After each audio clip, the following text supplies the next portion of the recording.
Ahí estamos. Hola Nicolás, muchas gracias por sumarte. Y si te parece, Por ya para favor. ir empezando, Dale. eh, la primera pregunta es, ¿qué es el Venture Capital o Capital Emprendedor? ¿Y en qué consiste tu trabajo? Bueno, Venture Capital, capital emprendedor, yo creo que es básicamente, consiste en invertir en startups, en ayudar a startups a crecer, básicamente a fondearlas, ¿no? O sea, normalmente vos para crecer, podés crecer con capital propio o podés crecer con deuda, endeudándote, metiendo parte de tu compañía, para después de esa plata usarla para, qué sé yo, contratar más equipo, mejorar tu producto, etcétera. Normalmente es una vía más rápida crecer de la mano de un venture capital, porque justamente conseguí fondos que de otra manera, si lo harías con capital propio, te lleva más tiempo, porque toda la facturación, toda la ganancia que podés llegar a tener, la reinvertís. También está claramente que en la industria de venture capital, las startups muchas veces pierden plata los primeros años. Entonces, las que obviamente se fondean con venture capital, con venture debt o deuda o vendiendo parte de su compañía, pueden darse el lujo de perder plata y después hacer lo que se llama un crecimiento más exponencial. Normalmente, si vos no haces ronda de inversión, no vendés parte de tu compañía, no tomás deuda, lo que sea, vas a tener que desde el minuto cero ganar plata, porque si no, te fundís. Entonces, básicamente, yo creo que el Venture Capital, ¿qué es? Es ayudar a compañías a crecer mediante préstamos, porque muchas veces nosotros en Globant invertimos vía préstamo, o básicamente con una ronda de equity pura, perdón, me estaba quedando sin batería. Una ronda de equity pura que es vender parte de tu compañía, un 5% por un poco por capital. La segunda pregunta, ¿cuál era? ¿Cuál es mi rol? Sí, ¿cómo definirías tu trabajo? Perfecto. Bueno, yo en Globant estoy ya hace 3 años. Básicamente entré más para la parte financiera, o sea, entré como financial analyst, o sea, mi rol era básicamente ver todas las startups que tenemos en el portfolio, tener reuniones una vez por mes con cada una, más o menos para ver cómo vienen performando, ver sus números.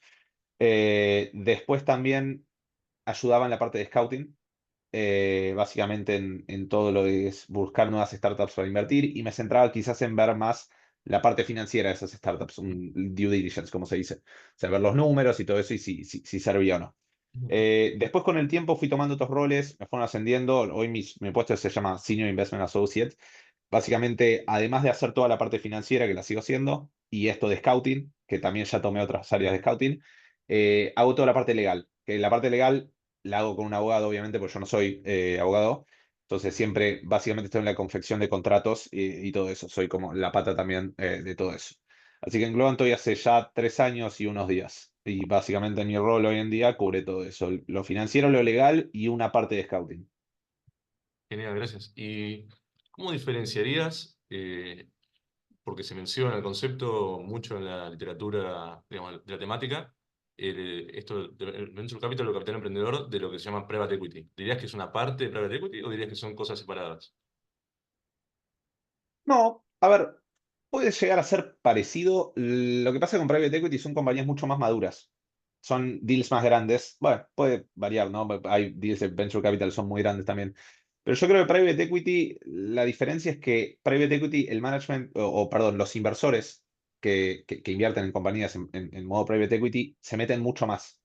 Compran grandes partes de la compañía, se meten con el management, tratan de reorganizar la compañía y todo. Yo creo que Venture Capital, la mayoría de todos los fondos que conocemos, por no decir todos, y con los que hemos trabajado, coinvertido, lo que sea, toman un rol, como se llama, más de copiloto. O sea, yo invierto, pongo plata, te puedo aconsejar, te puedo ayudar si me pedís, pero nosotros somos inversores, no nos metemos en el management, no nos metemos a cambiar, a intentar cambiar la compañía. Yo creo que la gran diferencia con Private Equity sería eso. Ok, ¿y cómo habías mencionado Scouting? ¿Fue parte de tu trabajo o lo sigue siendo? Sigue siendo, sigue siendo. Lo sigue siendo. ¿Y cómo funciona entonces el Scouting de empresas para incluirlas en un portfolio? ¿Cómo podrías definir el proceso ese? Mira, básicamente el proceso yo creo que puede venir de muchas maneras. O sea, vos tenés scouting orgánico, inorgánico. Por ejemplo, nosotros al ser Globant, es una compañía muy grande, con mucha gente interesada, mucha gente que labura en tecnología. Entonces nos llegan startups dentro de Globant todo el tiempo, ¿entendés? Nos habla una persona, no sé, que trabaja en un estudio de inteligencia artificial, otro de ciberseguridad, que ellos son mucho más, que saben mucho más técnicamente, ¿viste? Que yo de tecnología hasta ahí, muy high level, ¿entendés? Siempre hacemos validaciones internas que ahora te cuento, pero básicamente nos llegan como, por ejemplo, una persona de ciberseguridad nos dice, che, conocí esta startup de cybersecurity que tiene este productazo bárbaro, puede ir para ustedes, se hace la intro y listo. Después, mucho también del scouting lo podemos hacer con relacionamiento, ya el más laburo nuestro quizás, relacionamiento con fondos. Nosotros tenemos conexiones con muchos fondos que ya saben nuestra tesis de inversión, que ahora si querés te cuento, y ahí básicamente nos hacen una intro, nos dicen, che, mira, esta startup encaja perfecto con lo que buscan ustedes, listo. El scouting, y después hay scouting, lo que sería más tipo, el más cold, por así decirlo, que es, vemos alguna startup que nos copa en alguna plataforma tipo Crunchbase o Ujú. LinkedIn o lo que sea, o Twitter, muchas veces veo, viste algún deal, y trato de escribirle directo al emprendedor. Muchas veces responde, muchas veces no. Ok, es una estrategia, eh, ¿cómo podríamos decir? Claro, como dijiste vos, Todo, cubre todo. O sea, sin muchas intenso veces de nos lucro. llegan, y yo te digo, normalmente, ahora te cuento un poquito, la tesis de inversión, lo que buscamos en Global Ventures son startups B2B Enterprise, o sea, que le vendan, que el cliente de la startup sea una empresa más que todo, Ujú. porque serían los mismos clientes que tiene Globant. Entonces, lo Claro. que tratamos de hacer acá, básicamente, es invertir en startups, que el producto de esa startup se lo podemos vender a los clientes que ya tiene Globant. Por ejemplo, no sé, Banco Santander es un cliente de Globant. Nosotros invertimos en alguna startup, por ejemplo, de fintech, que soluciona algo muy puntual. Le decimos, che, Santander, mira, tenemos esta startup que tiene este producto, te puede venir bárbaro por esto y aquello. Y ahí Santander dice, che, la verdad me interesa. Santander muchas veces, o Santander te digo un ejemplo, puede ser cualquier cliente. Muchas veces termina quizás siendo cliente de esa startup porque sabe que Globant está atrás, ¿entendés? Entonces, y en el medio Globant, además del producto, puede venderle a Santander, viste, consultoría, puede venderle integraciones, etcétera, cosas que Globant hace como una compañía de servicios. Entonces se hace como una solución más 360, por así decirlo. Y de esa manera la startup, viste, nosotros invertimos en una startup, pero ya le conseguimos deals y todo, entonces es como una forma de, por así decirlo, hacer más segura nuestra inversión. Porque Ujú. sabemos que, che, invertimos en estos y además le podemos conseguir deals por 500.000, $1.000.000 que le va a ayudar a que crezca la evaluación, que crezca la empresa y a nosotros a the risk la inversión. Claro, o sea, no es solo la inversión, sino también potenciar de alguna manera los fundamentales Exacto, en exacto. términos Porque financieros. también a nosotros como fondo corporativo nos miden mucho por eso. Nosotros no solo como un fondo te miden por el return que tenés en una inversión. Básicamente invertís en una startup que vale 10 millones, el día de mañana vale 100 millones, vendes tu parte, te vas, ganás eso. No solo nos miden por eso, sino que nos miden también por los deals que podemos traerle a Globant, ¿entendés? Que es Ujú. hasta quizás un retorno más directo que este que te digo de la inversión, porque hacer un éxito de una inversión lleva mucho tiempo, es un proceso largo, vos invertís y esperás 5, 6, 7 años a que la startup madure, crezca y ahí ves de salir. ¿Ves? No, nosotros no tenemos un horizonte temporal, la verdad. No, no, no decimos, che, a los 7 años salimos. Analizamos todo muy caso a caso, vemos las que performan bien, las que performan mal, las que más o menos, y vamos viendo qué hacemos. Pero este retorno que te digo comercial a nosotros nos es mucho más directo, porque nosotros invertimos y en 30 días podemos hacer un deal con esta startup y otro cliente y le entra plata no solo a Globant, sino a la startup y esa que entra a Globant entra derecho por haber hecho nosotros la inversión. Y te hago una consulta de algo que se me ocurrió con lo que mencionaste recién. Sí. ¿Ustedes están abiertos, estarían dispuestos, por ejemplo, a considerar la posibilidad de, o no sé si ya lo hacen, de usar deals de otro fondo que no sea el fondo de Globant, otro fondo de VC, que no sea estrictamente, que no haga ese tipo de integración, digamos, a un ecosistema de Globant? Ah, perdón, trato de entender, ¿a qué te referís con usar o sea, vos decís de hablar con otra startup sin invertirla No, y usar el producto de ellos? con otro Sí. fondo que sí invierta en startups, pero que no, quizás Hmm. no, como que no aproveche esa parte de los, de los deals, digamos, ¿no? Ok, no, sí, sí, a ver, muchos fondos en sí no. Esto es más como un fondo, por nosotros ser un fondo corporativo lo hacemos. Un fondo que, no sé, el día de mañana, por ejemplo, hay un fondo que, no sé, yo me pongo un venture capital, pero no soy Globan, soy Nicolás, no voy a tener esta pata, ¿entendés? De Sí. conseguirle deals comerciales. Sí, muchas veces tratás esos fondos tratan de presentárnosla a nosotros o que Ah, ok. saben que Globan está buscando esto, Claro. puede pasar, pero la verdad que esos fondos más tradicionales simplemente se rigen por ganar plata por la inversión, entonces, por invertir y Ok. listo. ¿Y cómo definirías la estrategia óptima de un fondo VC, de portfolio? La estrategia óptima te referís a qué startup buscar, no sé, qué esperar de una inversión, ¿a qué te A, referís con to- eso? a todos los factores en términos de rendimiento para el plazo que ustedes se propongan. Bueno, la verdad, a ver, te soy sincero, ahí está probado en la industria de Venture Capital que de un fondo de 20 startups o 15 startups, normalmente dos son las que te devuelven lo que se llama el Ah, fondo. son los outliers, Y ¿no? claro, y la gran mayoría se terminan fundiendo o terminan siendo un zombie, ¿entendés? Que no crece ni se funde, queda ahí. Entonces, estrategia óptima, o sea, obviamente sería que a todas les vaya bien, pero normalmente lo que buscan los VCs es que a dos de las compañías te devuelvan el fondo. Ejemplo, vos alocás un fondo de 20 millones de dólares, lo invertís en 20 startups, o sea, haces 1 millón por startup, ponele.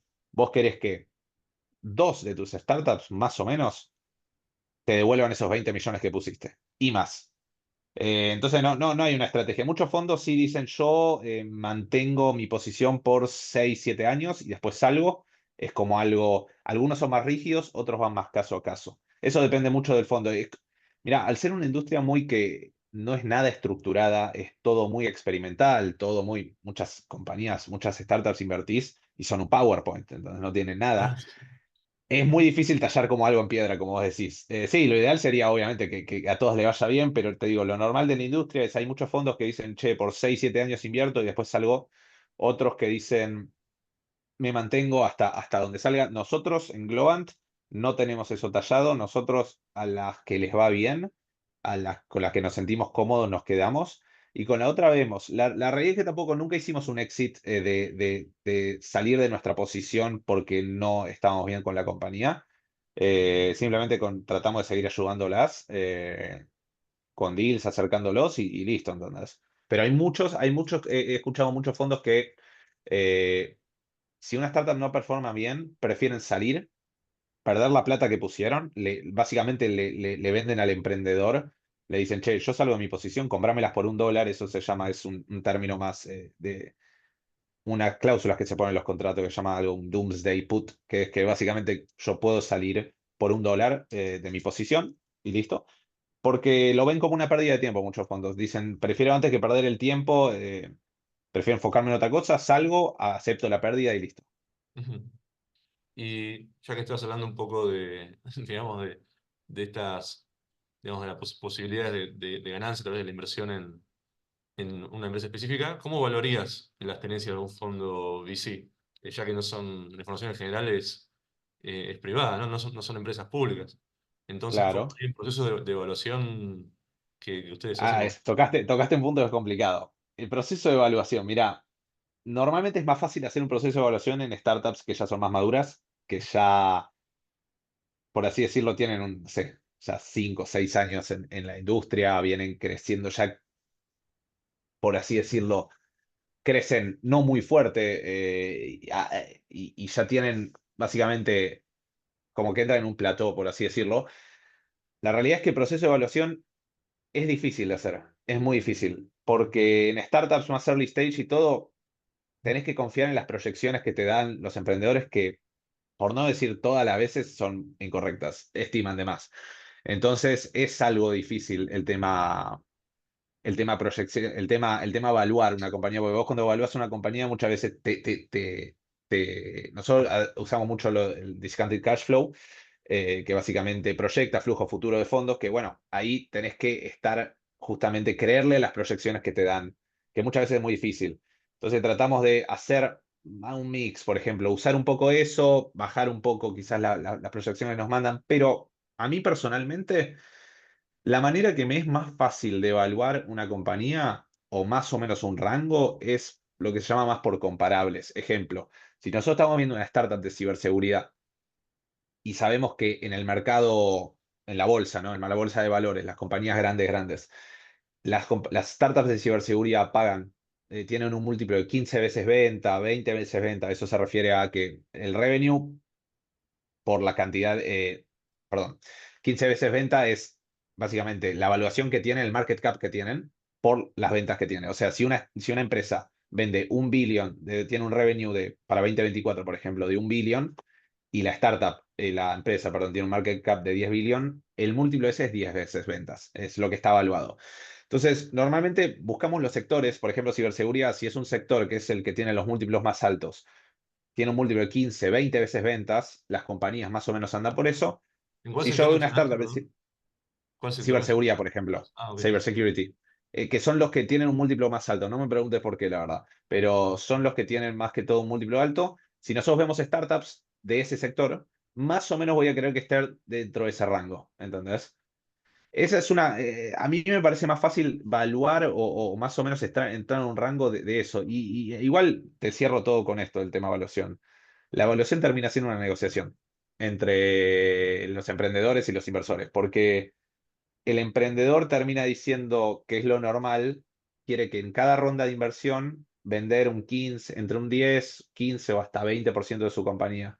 Entonces ahí dice, bueno, mira, yo creo que valgo esto, quiero vender un 10, 15% de mi compañía, entonces mi evaluación es esto, X. Y ahí entra a ser una negociación, que el fondo dice, no, mira, esto es muy alto porque la razón que te dije, por ejemplo, en tu sector se paga menos, bueno, podemos hacer un poco menos. Termina siendo una negociación muchas veces. Y hay un poco de storytelling, ¿no? Y de esa frase famosa de que el amanecer está, digamos, la parte más oscura es un segundo antes del amanecer, ¿no? Que como que siento que las startups esperan como cambiar sus stats, digamos, sus números como de un día para el otro, ¿no? Es como un poco la cierta, digamos, como Sí, impronta del sí, sector, a ¿no? ver, mira, O pegar sobre eso, un deal, digamos, y ahí dar vuelta, digamos.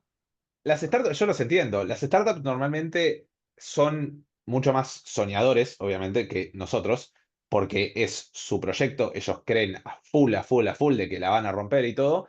Entonces, está en nuestro laburo de inversor ya estar más, por así decirlo, desensibilizado, porque vemos siempre todo el tiempo este mismo patrón que es re normal y lo entiendo. Entonces está ahí en nuestro coso decir, bueno, mira, no creo que te vaya, no creo que puedas quizás hacer estos números, por eso nosotros creemos que podés valer un poco menos, lo que sea. Termina siendo, como te digo, una negociación y muchas veces pasa a ser algo más como algo, no voy a decir personal, pero más algo de sensaciones de cada uno. Y yendo un poco para atrás para finanzas en general, ¿no? Si tuvieras que diferenciar un fondo de capital emprendedor de otro tipo de fondo, por ejemplo, de un fondo de renta variable Sí, eh, o un fondo, digamos, que tenga un index fund, por ejemplo, del S&P 500, ¿cómo lo harías? ¿Y qué ventajas o desventajas tiene cada uno? ¿Qué le dirías a un inversor, tanto consumidor como un consumidor, un comprador empresarial? mira, a ver, la diferencia para mí entre un fondo de venture capital y algo más, por así decirlo, vos dijiste renta variable o index fund o quizás un renta fija, un fondo así. Básicamente es que los retornos, el riesgo y el retorno, acá vos tenés que estar más, el riesgo y el retorno y también el time horizon, como se llama. Vos si vas a ser inversor en un VC, en un venture capital, normalmente tenés que estar listo para dejar tu plata por ahí 7, 10 años, ¿entendés? Y no sabés qué va a pasar. O sea, normalmente en los fondos index funds o todo eso es algo mucho más seguro. Yo siempre recomiendo poner plata en un index fund, por ejemplo, a amigos que preguntan de inversiones, todo es poner la plata en el SP 500 y olvídate. Pero, porque eso normalmente el SP 500 tiene un rendimiento anual, obviamente no es seguro, porque hay años que sube más, hay años que baja más, pero on average es más o menos 11, 12%. Un fondo de venture capital te puede dar, como te digo, si una startup de ese fondo termina siendo un unicornio, te puede dar, no sé, 20x la plata que pusiste, 15x, ¿viste? Después de que descuentan las fees y todo. Entonces, yo creo que la recomendación es no creo que haya uno mejor u otro. Justamente depende de cada persona, depende de lo que estés dispuesto a esperar, lo que estés dispuesto a aguantar. Porque en un fondo de Venture Capital, muy probable, no muy probable, pero es probable que pierdas la mayoría de la plata que pongas. En el S&P 500 es casi imposible, te digo, a lo largo, si esperas 10 15 años. Entonces, eso te diría. La diferencia está entre el riesgo, el retorno y las ganas que tengas de esperar o dejar el dinero ahí. Y entonces, teniendo esto en cuenta, si fueras a armar un nuevo fondo de VC, como habías mencionado, un fondo de Nicolás, ¿cómo lo promoverías? Digamos, qué estrategias Com- utilizarías para marketing, tanto B2B como B2C? Mira, o sea, por el expertise que yo tengo en sí, yo me centraría en un fondo, cómo lo haría, porque yo trabajé antes en Israel en otro fondo. Y también invertía en lo mismo que Globant, B2B Enterprise. Entonces, yo medio que estoy acostumbrado a eso. Me gustaría también startups B2C, pero, por ejemplo, te digo, el expertise que tengo más que todo, sí me gustaría un fondo que invierta en startups B2B que le vendan a empresas por un tema de que, como lo que te dije, me gusta mucho esto de que si ya tienen clientes, eh, empresas, básicamente, con uno o dos deals, el ciclo de ventas es mucho más lento también. Vos tenés que, cuando recién empezás a hablar con una empresa, hay burocracia, hay mucho, mucho. Hasta cerrar un cliente puede pasar un año, ¿entendés? Entonces, para una startup eso es durísimo. Eso te digo es lo malo de esto. Pero una vez que cerrás un cliente de estas empresas grandes, ya te da mucha previsibilidad para el cash flow, sobre todo, para cómo manejar tus finanzas. Es una relación larga, entonces no te va a pasar que se te vayan, o las que se te van son pocas. Entonces, me gusta el nicho de B2B Enterprise. Y más que todo, o sea, si te digo cómo haría un fondo, sí, yo invertiría en etapa Serie A, un poquito más grandecito, Serie A, Serie B, por un tema de que si te vas a enfocar en startups que le vendan a clientes grandes, tienen que ser startups ya, invertirían más maduras, porque una startup que es un ¿Qué PowerPoint, significa eso de serie A, serie B? ¿Qué significa cada categoría? no, es buena la pregunta. Mira, normalmente, ¿cómo es un ciclo de una startup? Es así. La startup nace y tiene distintas funding rounds, rondas de inversión.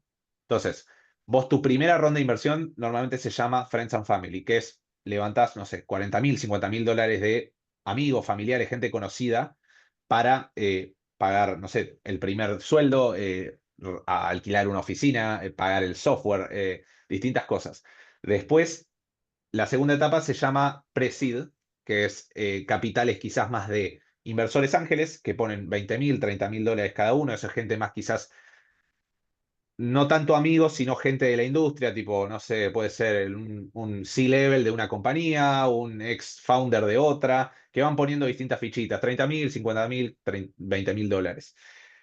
Y después pasamos a la etapa Seed, que Seed sería como la primera ronda que quizás puede entrar algún fondo, que no pone quizás mucho dinero. Las rondas Seed depende de los países, pero pueden ser de entre 500.000, 2 millones de dólares. Y después entramos en la fase Serie A. Esto tiene distintos nombres. Serie A es, como se llama, es la primera ronda que la startup ya se profesionaliza. Ahí puede ya entrar un fondo grande. eh, Quizás inversores que entraron al principio ya salen de su posición, venden su parte. Ahí es cuando la startup, en la Serie A normalmente es cuando la startup ya está más canchera y se profesionaliza. Y después a partir de Serie A tenés Serie B, Serie C y Serie hasta Z si querés. O sea, ahí le pones el nombre que quieras. Y después viene el IPO. Ese es el camino de una startup. Ahí sale pública la bolsa. Y profundizando un poco en esto, ¿cómo dirías que se puede armar? No sé si Globant es efectivamente el caso, el fondo de Globant, un fondo específico de VC de América Latina. Y si fuera el Sí, caso, sí. se puede armar. Y si fuera el caso, ¿cómo lo venderías a un inversor extranjero? Ya sea un Y inversor institucional o una persona que quiere invertir $1.000 sí. porque quiere ahorrar o quiere hacer Mirá, una inversión, digamos. fondos en la TAM hay cada vez más enfocados en la TAM. Yo creo, ¿cómo lo vendería al inversor extranjero? Yo creo que en la TAM hay mucho crecimiento. Tenés economías que todavía no están desarrolladas, que te da lugar a mucho crecimiento, que es lo que buscas en inversiones de venture capital. Vos querés crecimiento exponencial, ¿entendés? Entonces, obviamente el miedo de los inversores extranjeros es que al ser Latinoamérica las economías son más inestables, no hay regla de juego clara, que entiendo perfecto, es un gran punto ese, pero yo creo que si les haces entender que, y yo creo esto más personalmente, ¿no? Ya hay países que son mucho más serios en tema de esto de reglas de juego. Chile, Uruguay son clarísimos. Brasil, mal que mal, el venture capital, la industria de venture capital es muy grande ahí. Colombia también. Argentina yo creo que está cambiando, yo creo que va para ese camino. Entonces, si les haces entender que, che, mira, las reglas de juego están claras acá, las economías mal que mal están estables, y si no, igual los emprendedores se agarran, le encontrás la vuelta. En Argentina, o sea, teníamos el año pasado 300-200% de inflación y la gente le encontraba la vuelta, porque la gente en Argentina está muy educada en tema de eso, por eso compraba dólares, ¿viste? Yo Claro. creo financieramente los argentinos están 1000 veces más educados que los americanos, 1000 veces más. Pero, entonces, ¿cómo les haces entender? Les decís, mira, esto es lo malo, pero yo creo que no solo que se está dando vuelta a la tortilla, sino que te lo compensa todo el crecimiento, los emprendedores capaces que hay en la TAM, eso te lo compensa. Y quizás lo que busca, como te dije, el inversor de Venture Capital es crecimiento grande y al haber en la TAM todavía un ecosistema tan poco desarrollado en comparación a lo que es Estados Unidos, ¿no? O Israel puede ser, te da lugar a ese crecimiento. Está como todo sin explorar, no hay muchos fondos todavía, por más que hay cada vez más, no hay tantas startups, tantos unicornios, ¿viste? Como que yo creo que es un ecosistema que cada vez está más pujante, entonces lo vendería así. Ujú. Y entonces, si tuvieras que, no sé si tuviste la experiencia de hablar con un inversor europeo que está por entrar a América Latina, Mm. ¿cómo podría un fondo de VC mitigar esos riesgos que sean reales o percibidos para posicionarse como una opción más viable? Mira, a ver, ¿querés algo bien táctico, por ejemplo? Yo le diría algo así, que por ejemplo las startups argentinas, la mayoría que hemos invertido, su cuenta de banco, su holding, todo eso está fuera. Entonces no es que está en Argentina, no es que le van a manotear los depósitos si tiene miedo de eso, por ejemplo. Entonces, la mayoría, todas las startups argentinas que hemos invertido están inscritas en Delaware, tienen una holding allá, cuenta de banco allá. Los sueldos muchas veces los pagan de allá, bajándolos con dólar CCL. Entonces, si tiene miedo ya de algo básico que por ejemplo, que le manoteen los depósitos de la startup, no va a pasar. Que el fondo también está, que decir, mira, mi fondo va a invertir la TAM, pero los fondos, la mayoría, todos están inscriptos en Estados Unidos, entonces tienen las cuentas allá y todo. Entonces, eso desde la cosa jurídica, si querés, que se quede tranquilo que la plata está en Estados Unidos, que no va a pasar nada. Y después, yo diría que no, que los emprendedores latinoamericanos para mí son muy vivos, muy versátiles, porque están acostumbrados siempre a reglas de juego cambiantes, lamentablemente por lo político del país. Entonces, y sobre todo también que hay mucho, esto no te lo dije, que hay mucho talento tecnológico. Ujú. Globant, por ejemplo, darte un ejemplo clarísimo, Globant son la mayoría todos developers argentinos, colombianos, latinoamericanos por sí, y el 80% del revenue de Globant viene de Estados Unidos, de proyectos de Estados Unidos. Entonces, el talento tecnológico está acá y le vendemos a Estados Unidos. Entonces, y la gente de Estados Unidos lo compra. Entonces, que el talento tecnológico está también. Hasta te digo, está, y bueno, después los costos son mucho más baratos. Startups latinoamericanas, con developers latinoamericanos, quizás llegan a los mismos resultados y tienen costos mucho más baratos. Un developer en Silicon Valley te cuesta 6-7 veces más que lo que te cuesta en Buenos Aires, por ejemplo. Ujú.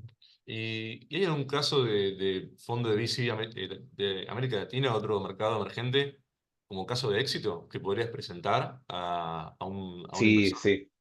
CASEC es el fondo más grande, es el fondo más grande de América Latina. Es un fondo, creo ahora están levantando un fondo de 5 billions, me parece, y con endowments, o sea, inversores de CASEC son grandes universidades de Estados Unidos, fondo de Qatar, me parece. CASEC es el fondo para mí más exitoso de Latinoamérica. Invirtió bueno, CASEC no sé si los conoces, los dos managing directors, los fundadores del fondo, eran los ex fundadores también de Mercado Libre, se fueron en 2011, fundaron este fondo. Después hay mucha gente de Mercado Libre ahí. La verdad que ese te diría que es el fondo más exitoso. Invirtió las grandes inversiones que hicieron fue Nubank, que bueno, hoy vale 30-40 billions, cotiza en la bolsa de Nueva York, ¿Qué más? OutZero me parece y otras mucho más. O sea, te diría, ese fondo, si querés poner un ejemplo, ese es clarísimo. Ujú. Y genial. Y volviendo un poquito para hablar de portfolio, ya estamos en la parte final de la entrevista. ¿Hay algún subsector particular que dentro de América Latina, por ejemplo, FinTech o EdTech, que vos dirías, ok, por acá puede ir la inversión? Y te agrego a esta pregunta si hay algún tipo, digamos, de startup que no sea tecnológica en la que invierta un VC. Mira, eh, a ver, nosotros personalmente en Globant, nosotros vemos startups globales, no es que nos centramos solo en la TAM. Te diría que en la TAM un sector muy fuerte de fintech por distintas cosas, porque en Venezuela, viste, bueno, en Venezuela, Argentina, hay mucha inflación, entonces se inventaron nuevas maneras para que la gente resguarde su dinero. En Brasil, el fintech la gente casi ni paga con cash, o sea. Entonces, en Latinoamérica por distintas razones, para mí, el sector fintech está muy desarrollado y las startups de ahí de ese sector acá son muy buenas. Y perdón, la segunda pregunta no sé cuál era. Era, ¿qué otro tipo, digamos, de posibilidad hay para invertir de un VC que no sea tech, que no sea tecnología? Ok. A ver, Si hay es que hay, muchas. porque a lo A ver, mejor. es que normalmente los VCs invierten en tecnología y yo justamente estoy muy en hecho. Muchas startups, perdón, VCs, algunos VCs corporativos que conozco, por ejemplo, no sé, Grupo Murchison u otros más, invierten en startups con base también tecnológica, pero muchas veces también necesitan algo más para operaciones. La realidad es que, siéndote sincero, no conozco muchos VCs que no inviertan en tecnología y no sé qué sé. A ver, te diría, porque, por ejemplo, no sé, yendo a un caso en Argentina, vos tenés muchas inversiones ahora en litio, minería, petróleo. Eso requiere mucho dinero que un VC, a ver, podría tener, pero la mayoría de los VCs no tienen esa cantidad de dinero para invertir en proyectos grandes. Eso normalmente esas inversiones las hacen grandes grupos o ya compañías petroleras de una, no sé, ExxonMobil, YPF o algunas de litio. Invierten directo ellos, ¿entendés? No he visto fondos que no Claro, inviertan que inviertan en cosas que no sean tecnología. ok. ¿Y cómo asegurarías una escalabilidad del fondo, ¿no? Sustentabilidad, en particular si crece rápidamente, ¿no? Eh, en términos, por ejemplo, de rendimiento, da cierta eh, rendimiento de acá a 5 años. ¿Cómo asegurarías que ese rendimiento se mantenga? ¿Cómo harías tanto la estrategia como el pitch? Yo creo que a ver, así desde más lo filosófico te diría que no te tenés que dormir en los laureles, o sea, siempre como seguir teniendo hambre sobre eso. Eh, yo creo que es repetir, si te va bien en las primeras, yo creo que es repetir la misma receta, hacer muchas validaciones, hablar con mucha gente, eso es muy importante, porque no es invertir en venture capital, yo siento que no es solo también invertir en el proyecto, en realidad, para mí es hasta invertir más en el emprendedor. Entonces tenés que ir teniendo referencias de distintos lados, ver desde el lado ya personal cómo se comporta en situaciones duras, en situaciones buenas. Y eso es muy difícil, porque no lo podés poner en una planilla. Tenés que ir viéndolo, ¿viste? Viéndolo, hablando con distinta gente. ¿Viste? Sí, nosotros nos pasa mucho, si tenemos buenas referencias nos gusta mucho eso. Y no lo puedes planear en una planilla. Sí, normalmente decimos, che, este me dijo que este tipo, crack, pero no hay manera de ponerlo a algo cuantitativo, ¿entendés? Entonces te diría que yo siempre, algo que recomiendo es siempre hacer muchas validaciones, y charlando con mucha gente de la industria también, y validar también, bueno, después si algo más técnico, la tecnología y todas esas cosas. Te diría que esa es una manera de hacer que tus inversiones, tu fondo siga escalando. Es seguir haciendo esas validaciones, ¿entendés? Seguir charlando, siempre estar en contacto con todos. Y finalmente, para cerrar ya, la pregunta es si invertirías en un fondo de VC personalmente y por qué, o por qué no. No, invertiría. No, la respuesta es sí. Sí, invertiría en un fondo de VC. Siempre y cuando sabiendo que mi dinero no lo voy a ver por 10 años, por ejemplo. Es eso. Ok, ok, teniendo en cuenta un plazo largo, digamos. Sí, Bueno, sí. Tiene que ser un plazo largo. muchas gracias, Nico. Ese es Bueno, el cierre de la entrevista. Gracias genial. Bueno, por gracias, colaborar. Tomás. Chao.